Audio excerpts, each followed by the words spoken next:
This is the first problem on the unit analysis worksheet, and it used to have the first line filled in, but that was confusing.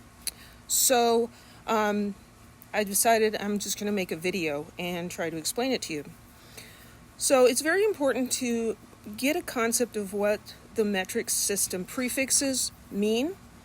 So here we have several of them, and we'll look at this top one here.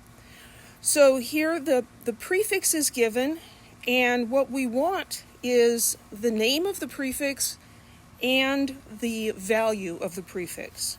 So mega is capital M. So I'm going to write that over here, mega. And that means 10 to the 6.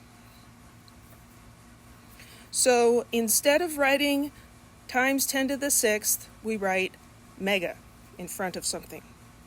So what that means over here is if I have a megagram, then how many grams do I have? So we're supposed to put either this value or the number 1. The mega stands for times 10 to the 6th. So I don't want to put both of those together. I'm going to put the number 1 over here.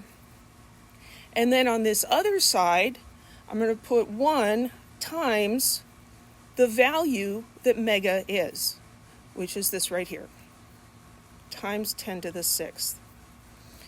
So 1 megagram is equal to 1 times 10 to the 6th regular grams. And so that's what you need to do for the rest of this table. So here, this lowercase k, you need to look up what power of 10 it is. It's 10 to the something. Most of them are multiples of 3.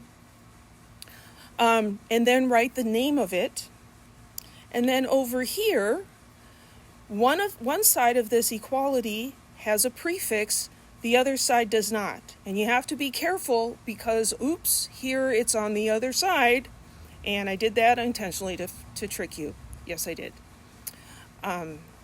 So look over here, and where you see the prefix, write the number 1, just like I did up here.